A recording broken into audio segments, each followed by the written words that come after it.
일단은 신축을 사시는 게 1번이고요. 신축을 못 사겠다면 그냥 구축을 사시는 거고, 네. 재개발 재건축을 사겠다라고 하면 그냥 일단은 재개발할 거예요, 재건축할 거예요 라고 하면서 호가만 높아지는 데들도 있을 수 있거든요. 네. 전 실익이 없는 데들도 있을 수 있기 때문에 옥석 가리기는 잘해야 된다라고 말씀을 드립니다. 여전히 지금 그래도 대단지 중에서도 가격 괜찮은 데들이 있으니까 이런 데들에서 먼저 선별하는 게 좋고요. 결국은 그거예요. 이제 저는 나만의 상급지란 표현들을 요즘 많이 쓰는데,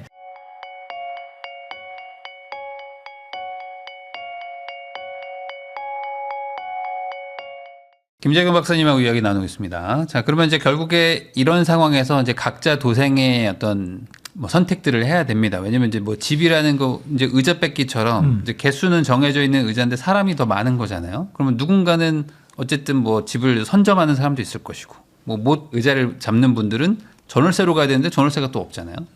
있긴 있죠. 뭐 빌라랑 이제 오피스텔, 뭐 반지하 뭐 이런 데들이 있긴 하지만 거긴 가기가 싫으면 먼저 선점하는 거밖에 없는데, 결국에는 지금 뭐 그러면 청약, 뭐 재개발 쪽에서 뭐 유의미하게 싸게 사고 뭐 안전마진 많고 뭐 이런 것들도 지금 기대하기 어렵다면 그냥 사는 수밖에 없는 건가요? 지금 내 돈에 맞춰서 안 나오는 대출 맞춰서 산다? 그쵸. 뭐 일단은 지금은 사야 돼요. 저는 진짜 제가 계속 말씀드리는 게, 네. 임대차 시장은 진짜 답이 없고요. 이 정치 계속적으로 가게 되면. 왜냐면 임대차가 나올 수 있는 방도가 없어요. 다주택자를 규제하고 비거주택자를 규제하고 네. 주택임대사업자를 갖다가 이제 탄압하고, 또 토지거래 허가구역으로 갖다 실거주만 강조하고, 또 지금 이미 2025년도 1월 달에 세법 개정안이 나오면서 2026년도부터는 2주택자, 고가주택부터 시행하긴 하지만 이제 전세 간주임대료도 과세하거든요. 네. 모든 정책들이 다 임대차 가격이 올라가게끔만 하고 있어요. 그래서 임대차 가격은 올라갈 게 눈에 보이니까 내 금액에 맞춰서 일단 집에 사는 얘기를 제일 먼저 하고요. 그러니까 네. 돈이 되면 강남을 가지만 안 되면 마용성, 안 되면 노도강이라도 살아. 그리고 여기서 돈이 되면 신축 아파트 중심으로 가라는 얘기를 계속 합니다. 제가 정비사업 전문이지만 뭐 돈이 되면 정비사업 파는 것도 좋지만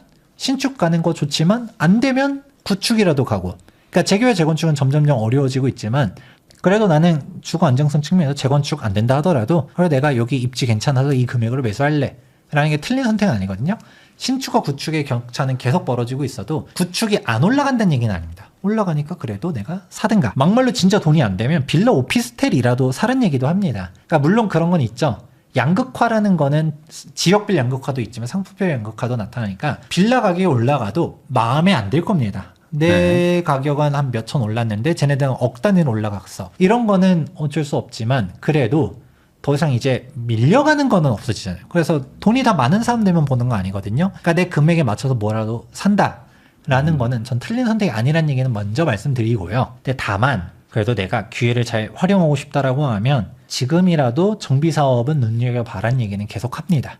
제가 뭐 재개발 재건축 전문가라서 얘기하는 게 아니라 사실 신축 아파트 중심으로 가격대가 뛰는 거는 지금 이미 벌어진 지 오래예요. 구축과 신축 아파트 간의 격차 벌어진 거 사실이고요. 아파트와 비아파트 간의 격차가 벌어진 것도 사실입니다. 그런데 내가 그래도 신축 아파트는 가고는 싶어도 돈이 안 된다라고 하게 되면 결국은 못 가는 거잖아요. 내 예산이 안 되는데. 그러면 결국은 시간과 돈을 치환하는 게 재개발 재건축이다 보니까 내가 예산은 한정적이야.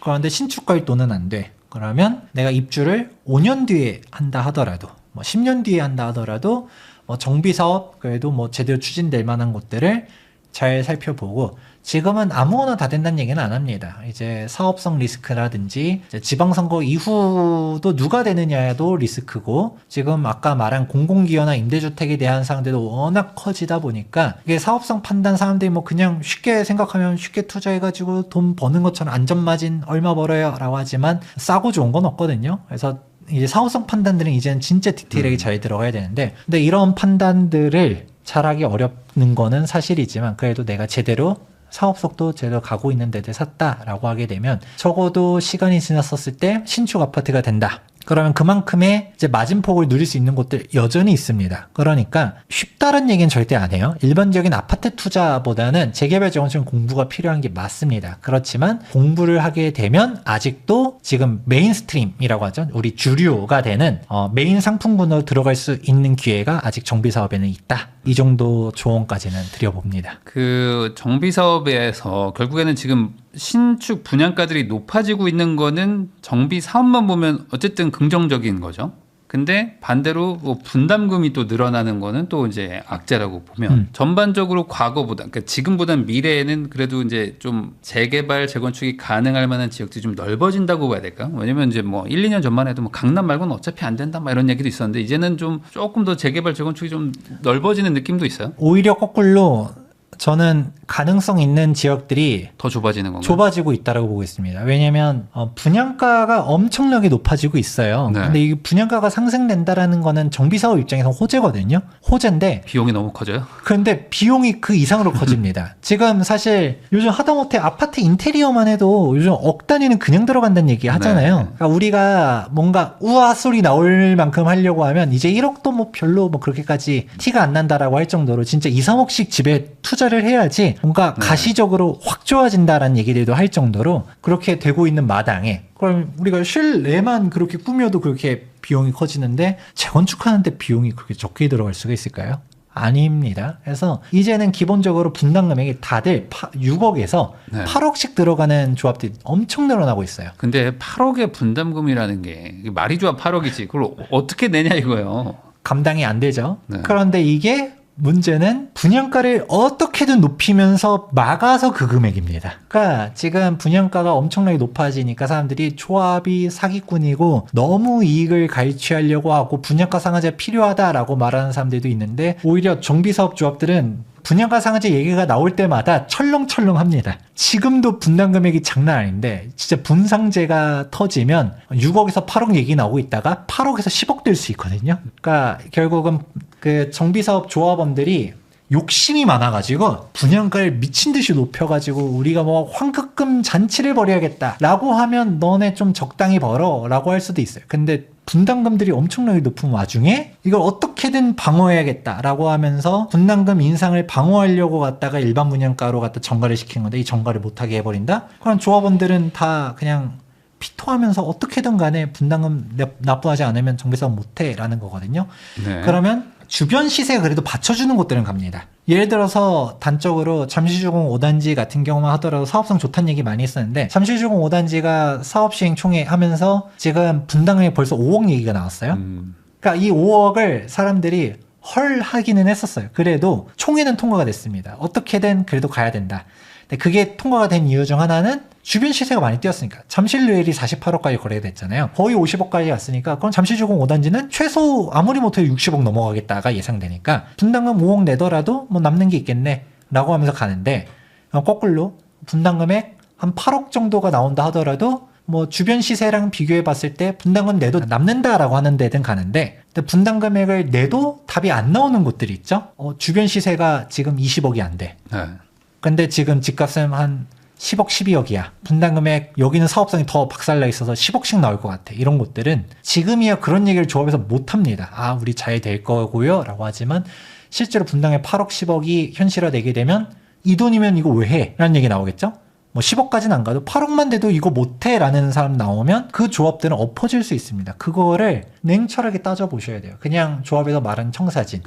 그냥 우리 세대수 많아요? 아닙니다. 제가 얘기했죠. 임대주택 세대수 꼭 보세요. 마이너스 2억씩 잡아야 되고요. 그 퀄리티에서 마이너스 3억씩도 잡아야 됩니다.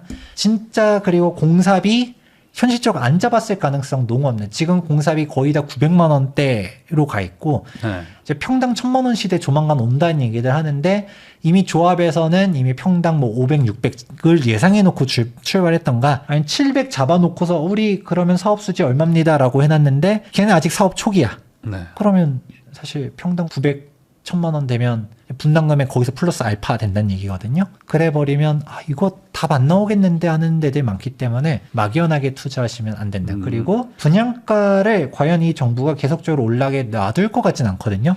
분상제를 오히려 할 것 같다는 얘기 하시는 분들도 많아요. 네, 그러면 조합사업들 분담금 더 늘어날 것이고 또 지방선거 얘기도 했었죠. 뭐 누가 되는 게 좋다 나쁘다는 얘기를 하고 싶진 않지만 정치적인 얘기를 할 건 아니니까. 근데 현재보다 기부채나 임대주택 더 늘어날 건가 줄어들 건가 생각해보면 특정 후보가 됐었을 때 더 힘들어질 가능성들도 높아지겠죠. 그러면 이게 사업들이 점점점 우리가 더 인센티브를 오히려 주면서 뭔가 혜택을 주기를 바라지만 오히려 더 조합에다가 빨대를 꽂고서 숟가락을 올리는 사람들이 늘어나고 있다. 그러면 재개발, 재건축을 뭐 정말 선별해서 사는 게 어렵다면 차라리 그냥 일반 구축 매매를 사는 게 더 나을 수도 있겠네요. 일단은 신축을 사시는 게 1번이고요. 신축을 못 사겠다면 그냥 구축을 사시는 거고, 네. 재개발 재건축을 사겠다라고 하면 그게 재개발 재건축 진짜 좋은 것도 있지만 옥석 가리기를 잘해서 그냥 일단은 재개발할 거예요, 재건축할 거예요 라고 하면서 호가만 높아지는 데들도 있을 수 있거든요. 네. 전 실익이 없는 데들도 있을 수 있기 때문에 옥석 가리기는 잘해야 된다라고 말씀을 드립니다. 그 지금 같은 상황에서 대출 규제까지 있고, 그리고 이제 전세를 살던 분들이 보통 집을 살려고들 하실 텐데, 전세도 전세 대출을 끼고 있어가지고 실제로 현금이 뭐 엄청나게 많은 분들은 없어요. 그러면은 아무래도 눈높이를 많이 낮춰서 가야 되는데, 예를 들어 한 시세로 10억 하는 집에서 전세 살고 계신 분들이 자기가 직접 집을 살라 그러면 한 5, 6억대밖에 못 가는 분들도 많단 말이죠. 그런 데들은 아직 좀 뭐 안 오른 데도 있고, 뭐 전고점 대비 많이 빠져가지고 뭐 전혀 안 오릅니다 이런 동네, 아니면 약간 올랐습니다 하는 그런 아파트. 그러니까 사실상 뭔가 대세 상승장이 와야지만 갈 것 같은 그런 불안함 때문에 못 사시는 분들도 많은데, 이번 이런 정책이나 이런 것들이 전반적으로 봤을 때 과거 같은 어떤 대세 상승, 그냥 이름 없는 단지들도 막 올라가는 그런 장까지 간다고 보세요? 아니면 계속 양극화로 가나요? 이재명 정부 말기까지 가면 다 올라갈 거라고 같은데, 다 올라갈 거라고 보지만, 근데 굳이 지금 그렇게 너무 이름 없는 데를 갈 필요는 없다라고 생각합니다. 여전히 지금 그래도 대단지 중에서도 가격 괜찮은 데들이 있으니까 이런 데들에서 먼저 선별하는 게 좋고요. 사실 어떻게 따지면 빌라는 거의 진짜 끝물에 올라가잖아요. 네. 먼저 신축 뛰고 재개발 재건축 뛰고 구축 뛰고 맨 마지막에 빌라 오피스텔 올라가거든요. 그런 식인데 내가 먼저 제가 빌라 사는 게 나쁘다는 얘기는 아니란 얘기는 먼저 해드리는데, 지금 빌라 시장도 처참해가지고 더 떨어질 것 같지도 않지만, 빌라가 저평가래 지금 사야겠다라는 거는 뭐 그게 정답은 아니거든요. 네. 그러니까 양극화는 계속적으로 나오니까 그래도 그 다음 타이밍으로 올라갈 거를 일단 보는 게 맞고, 그런데 여기서 진짜 돈이 내가 정 안 되면 그 선택지. 결국은 그거예요. 이제 저는 나만의 상급지라는 표현들을 요즘 많이 쓰는데, 내 예산선에서 최대한의 선택이 이거다라고 하면 저는 할 말이 없지만, 굳이 여윳돈을 만들면서 남기면서까지 얘네가 뭐 저평가 것 같으니까 얘는 좀 너무 호가가 올라간 것 같아 하면서 좀 일부러 자금을 남기면서까지 가는 선택지는 지나고 봐면 후회할 가능성이 높다. 결국은 이게 다 주택수를 규제하는 정책들이 다 양극화 장세로 가기 때문에 내 집이 올라가도 더 상급지, 더 좋은 데들은 더 올라갈 가능성이 높다라는 거는, 이거는 눈에 보여지는 거기 때문에 그렇게 가셔라. 그러니까 시간이 갈수록 어쨌든 갈아타기 비용이 더 늘어날 거기 때문에 갈 수 있을 만큼 최대한 가라. 뭐 굳이 뭐 2칸씩까지 말고 한 번에 한 4칸 가서 좀 쉬었다가 가는 게 낫지, 차근차근 가자고 하면 격차가 더 벌어질 수 있을 것이다. 근데 그렇죠. 뭐 대출도 안 되고 아무것도 안 되잖아요. 그러니까 이제 할 수 있는 만큼 네. 최대한. 그러니까 뭐 영끌을 뭐 하고 싶어도 조장할 못해요. 것도 아니지만 뭐 조장할 수도 없습니다. 뭐 네. 영혼을 은행에서 담보를 안 잡아주기 때문에 대출을 받으려고 잡을 수가 없어서 그냥 지금 내가 가용 자금 내에서 최대한 좋은 곳을 사라. 그래서 제가 표현한 게 나만의 상급지. 누가 다 좋아하는 그런 상급지는 못 가기 때문에 네. 내가 갈 수 있는 선에 최대한 좋은 거 한 채, 똘똘한 한 채 가자라는 얘기로 말씀드리는 것이죠. 그럼 이제 방금 말씀해 주신 대로 이제 그 재개발 재건축도 이제 선별해서 갈 확률이 높고, 그리고 이제 사업이 진행되는 것처럼 보이지만 또 이제 뭐 중단되거나 뭐 늘어질 확률도 높다면, 청약을 노리는 분들 입장에서는 아주 안 좋은 거네요. 지금은 청약은 기대하기 쉽지 않다. 그렇죠. 돼도 남는 게 없을 것이다. 그렇죠. 뭐 청약 거의 이제 시세대로 청약이 나오고 있거든요. 네. 최근에 서울 뭐 경기 일반 분양가들 보면 야, 이 돈이면 그냥 집을 사지라는 얘기가 나오는 그렇죠. 그런 가격대들이 많이 나오고 있어요. 그러니까 오히려 요즘은 그 일반 분양가가 조합원들도 깜짝깜짝 놀랄 만큼의 가격이 나와요. 조합원들도 이게 완판이래? 라는 생각을 하거든요. 그러니까 예를 들어서 극단적으로 얘기를 표현하자면, 조합원들 일반 분양은 조합원들이 이미 다 선택하고 남은 것들을 일반 분양하는 겁니다. 네. 조합원들이 다 동호수 좋은 것들, 타입 좋은 것들 다 찍어가고 남는 평형, 남는 동호수를 일반 분양하는 건데, 여기서도 확장 별도로 받죠? 네. 옵션들도 조합원은 기본 옵션 주는 것들을 일반 분양들은 돈 받으면서 털어내는 거다 보니까 그 분양가에서도 차이가 나고, 그리고 사실 동호수가 차이 난다는 거에서도 똑같은 단지에서 동호수에 따라서 가격이 2, 3억씩도 차이 나잖아요. 아무리 달라지죠. 못해도 5천에서 1억씩 격차가 나는데 근데 그 일반 분양가도 우와 할 정도로 분양가를 찍고 그게 또 완판이 나니까 사람들이 생각하는 거죠. 아, 일반 분양가를 25억을 완판하면 조합원 거는 최소 27억 원 되겠네? 네. 일반 분양을 18억에 완판해버리면 조합원 거는 20억 가겠네? 라는 생각하면서 오히려 일반 분양가를 보고서 조합원 가격대들이 뒤쫓아서 처음에는 사람들이 이 총매가 이게 말이 됩니까? 분담금 너무 높습니다 하다가 괜찮겠다.